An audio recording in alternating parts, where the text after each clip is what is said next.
Salam, adım Leyladır. Mimarlıqla daha çox məşğulam, amma arada fotoqrafiya ilə də məşğul oluram. Hər ikisinin kombinasiyası da mənim üçün belə deyək də maraqlı gəlir. İşlərində, dünyanın qavrayışında. Mənim adım Laliyə, mən Dillər Universitetini bitirmişəm və fotoqrafla məşğulam. Emin, fotoqrafiya ilə məşğul oluram və həmçinin də F3.7 fotoqrafiya birliyinin memberiyəm. Axır ki, fotoqraflar da birləşib nələrsə eləyə bilirlər. Bu çox önəmlidir. Çünki bir platforma yaranır. Yəni, platformanın, yəni mütləq deyil ki, o bir məkan olsun, biz həmişə orada toplaşaq, söhbət eləyək. Sadəcə ünsiyyət platforması yaranıb və bu çox önəmlidir. Çünki biz artıq nəinki Azərbaycan fotoqrafları, Azərbaycan gəncliyi, Azərbaycan cəmiyyəti başqa bir müstəvidə artıq söhbət eləyə bilər. Və bu, məsəl üçün, məncə maraqlı tendensiyadır. Sadəcə bunun dayanıqlı olması vacibdir. Yəni, bu işdə də daha çox görürəm ki, siz daha çox məşğul olursunuz. İndi bizdə qatqımız var, iştirakçı olaraq hələ ki. Amma vacibdir. Dayanıqlı olması üçün də hər dəfə nəsə yenilik amma lazımdır. Yəni bir şeydə getmək olması işi sonda monotonlaşdıra bilər. Ona görə o workshop dediyim məsələlər yaxşı olardı, əgər onu tətbiq edə bilsək. Yəni onunla bağlı nə fikirlər var sizdə? Biz indiyə kimi qışdan bu axırıncı, indi hal-hazırda keçən monoxrom sərgisi periodunda şərəflə qərar verdik ki, hal-hazırda biz yerli fotoqrafiyaya nələr eləyə bilərik və nələr çatışmır burada.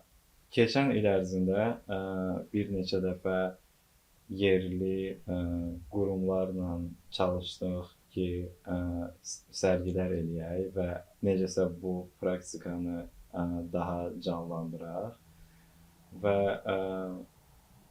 gördük ki, bu biraz çətindir və fotoqrafiya burada incəsənət mediası kimi o qədər də çox istifadə olunmur və onun üçün Kartakava bir platforma yoxdur ki, hansı ki bir yerdə bu sənətlə məşğul olanlar bir fikir yaradıb və o fikir əsasında o ideya ilə bir müddət hərəkət eləsinlər ki, bu daha bir yeni səviyyəyə çatsın. Həmişə fotoqrafiyanı bir yeni etapa çatdırmaq üçün ən yaxın Tiflisi fikirləşirik. Yəni orada var, orada güclüdür, burada o zəifdir, yoxdur. Bu axını yaratmaq üçün fikirləşdik ki, biz sərgiləməyə başlayaq. İnsanları bir tədbir yer yaradıb, müasir fotoqrafiyaları ora yığıb və insanlarla bölüşək ki, görək ki, kimə maraqlıdır və kim necə qarşılayır buna, kim vaxt istəyi və vaxtı var ki, buna sərf eləsin. Gəlsin ən azından bir axşam, bir neçə saat, gəlsin öz o vaxtını fotoqrafiyaya sərf eləsin, baxsın, araşdırsın, öyrənsin, nəsə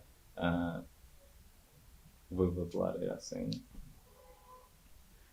Bu period ərzində gördük ki, həm də ki gördük kimlər var və kim hansı fotoqrafiya ilə məşğul olur və fotoqrafların hansı ehtiyacları var.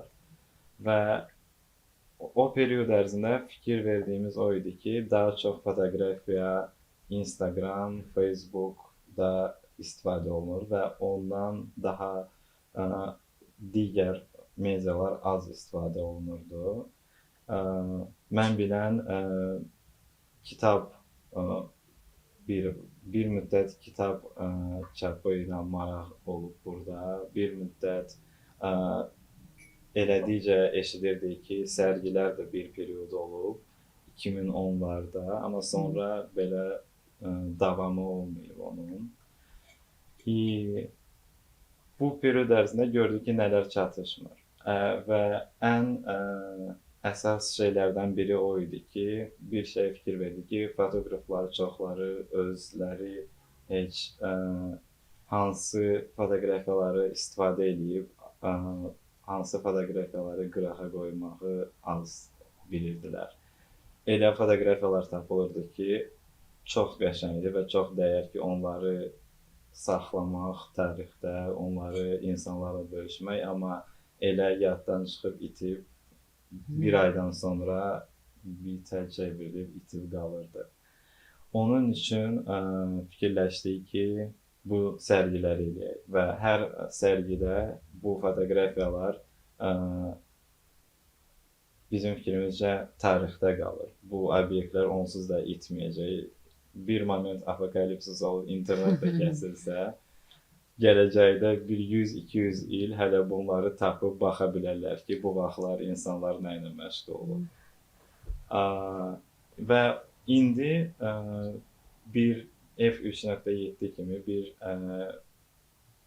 etapa çatdıq ki, gördük ki, təhsilə ehtiyac var. Yeni praktikaları öyrənməyə ehtiyac var. Çünki şəhər içində hansısa bir səviyyə yaranıb, amma ondan o tərəfə elə bil getmir və onları da hər şeyi və hamını çəkmək olmur. Gərək hərə öz tərəfindən öz yaradıcılığını bir etapa çatdırsın ki, onu bir müddətdən sonra xaricə çıxartmaq olsun və ya digər ölkələrdən burada olan, burada baş verən şeyləri bölüşə bilmək üçün. Və sənin də bir ideyan var idi ki, sən bir dəfə bizə gəldin ki, belə bir ideyan var, workshoplar eləmək, məktəb, fotoqrafiya məktəbi, fotoqrafiya kursları kimi bir şey eləmək. Və nə ideyaların var bu barədə? Deməli, mən birinci özümdən götürdüm ki, mən daha yaxşı praktikadayım, amma bir teoriya olaraq çox pis bilirəm və Şərəf Nəymin bunu yaxşı bilir deyə düşündüm ki, əgər onlar məsəl üçün şərəf fotoqraflardan danışsa, Emin texniki tərəflərin danışsa, bu hamımıza çox yaxşı bir təcrübə olar və bunu tək özümüz üçün yox, başqaları üçün də etsək daha yaxşı olar. Özümün də dedim, boş qalmayım, insanlarla çox bir yerlərə gedib çəkirəm deyə dedim, mən də köməklik edə bilərəm ki, mənlə elə bil ki, foto proqolkalara çıxsınlar insanlar və beləliklə də bir-birimizə köməklik edək. Və bunu başlamaq üçün Eminlə Şərəf mənə dedilər ki, workshop etmək olar. Bundan başlamaq olar və indi planlaşdırırıq. Bəs sən indi elə alınır ki, bir moment hiss edin ki, sən artıq digər bu fotoqrafiyanı məşğul olanlarla bir təcrübəni bölüşməyə hazırsan. Bəli. Mən düşündüm ki, çünki mən təzə başlayanda məndə ətrafımda fotoqraflar var idi, amma işlərində görmürdüm elə insanlar ki, kim bölüşməyə hazırdır.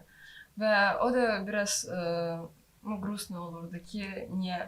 Hətta mən çox bir fotoqraflarla görüşəndə deyirdim ki, gəlin birlikdə çıxaq, gəzək, çəkək. Onlar mənə deyirdilər ki, mümkün deyil Azərbaycanda belə bir şey.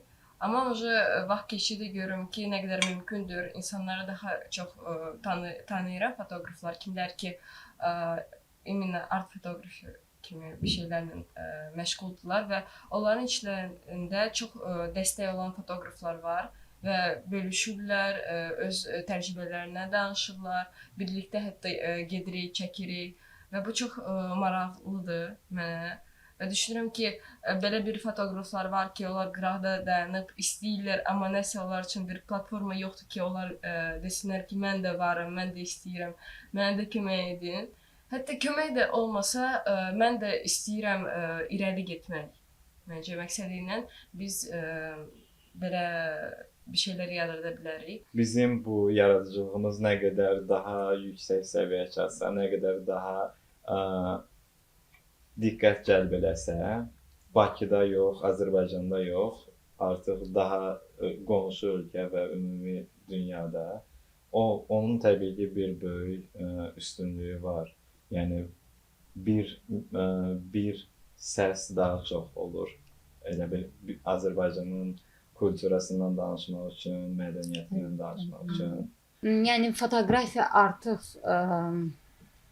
incəsənət növü kimi qəbul olunur. Ondan da əlavə mənə elə gəlir ki, Azərbaycanda biraz o problem səviyyəsi azalıb və onun üçün yeni bir görüş açısı yaranır. Elə indiyə kimi o gəlib o fotoqrafiyaya çatmaq biraz yəni 1000 dənə şey eləmək lazım idi ki, sonra hələ bir fotoqrafiyaya fikirləşmək və ona görə o ilə o eraya gəlib çatmamışdıq ki, nə vaxt ki bu lazımlı bir şeydir. İndiyə kimi bu olub yadigar bir element. Yadigar və dokumental qəzetdə görmüşük ki, fotoqrafiya olub. İFSO-da. Halbuki o bir də ki toylarda, toy reklam. Yəni bu momentlərdə öyrəşib insanlar bilir ki, foto deyəndə başına nə gəlir? Bu. Hansı dokumentasiyadır, özü ilə bağlı dokumentasiyadır. Özünün ya çox vacib həyatında baş verən hadisə ilə bağlı, ya da ki, məsələn, səyahət edib harasa, valideynlərimizin köhnə fotolarını görəndə, məsələn, isti suda ya da orada burada daha çox şəxsə bağlıdır. Amma indi fotoqrafiyanın bu sərgidən danışsaq və sərgidə biz fotoları belə deyək də satışa da qoyuruq. Onun o tərəfi də var ki, bu artıq necə ki rəsm əsərləri falan satılır. Artıq fotoqrafiyada bir incəsənət nümunəsi kimi satıla bilər və bu hətta çox normaldır, yəni satılması. Bunun əsas cəhəti fotoqraf üçün, sənətçi, yaradıcı üçün odur ki, yaradıcı özünə çox unikal olan fikri, təsəvvürünü bölüşə bilər və hansına ki insanların, sənətçi mənim fikrimcə cəmiyyətə yeni bir təsəvvür, nöqteyi nəzər gətirən adamlardan biridir və bunu eləyə bilmək üçün gərək sənətçi öz yaradıcılığını satsın və öz yaşamına davam eləsin və ona maraqlı olan şeyləri araşdırsın. Və indi burada az qalıb, o da yavaş-yavaş o fikir azalır ki, ancaq yaşamaq üçün kommersiya lazımdır, ancaq yaşamaq üçün məcburi gedib nəyisə xoşuna gəlməyən bir şeylər eləməlisən, ya da ki, gəlməyən şeyi xoşuna gəldirib ona var sərf eləməlisən ki, sadəcə fotoqrafiyanı məşğul ola biləsən. Bu istədiyin məşğuliyyəti canlı saxlamaq üçün. Amma bu bazarı yaradaraq, bu təsəvvürü insanlarda yaradaraq məcburi olmur ki, yəni ancaq bunu kiminsə xoşuna gəlməsi üçün eləyəsən. Sən ilk növbədə öz təsəvvürünü, öz xoşuna gələn şeyi eləyərək öz yaşamına davam edə bilərsən və insanlar bunu dəstəkləyə bilər. Məsəl üçün, sənin yaradıcılığında çox maraqlıdır ki, o dünyanı görmək, sənin göstərdiyin çox maraqlı bir nüansı və sən bunu ilə maksimum məşğul olsan, digər şeylərə yayınmasan, bizim onları görməyimiz daha detallı və daha informativ olar. Biz öyrəşmişik, nə bilim, çox vaxt hansısa, nə bilim,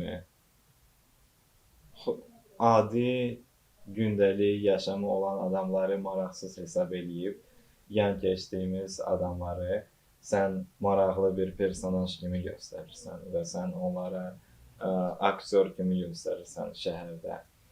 Mənim üçün, məsəl üçün, streetdə maraqlı idi. Daha çox şəhəri göstərmək və o insanları orada bir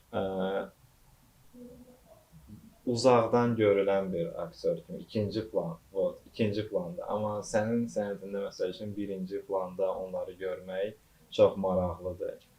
Və bunları danışmaq və bayaqları söhbət getdi ki, xaricə məsəl üçün, xaricdə Azərbaycanın indiki yaşayan, burada yaşayan adamların kulturasıdır o və bu yaxşı pis deyil. Bu xaricdə olan adam üçün bu maraqlı bir şeydir. Biz buradakı adamların kulturası ilə bölüşə bilərik. Biz deyə bilərik ki, biz necə bu adamlar da, yəni olmağa yerləri var. Yəni bu onlar böyüməməlidirlər, onlar hansısa proqres eləməməlidirlər. Proqres zapadına olmamalıdır.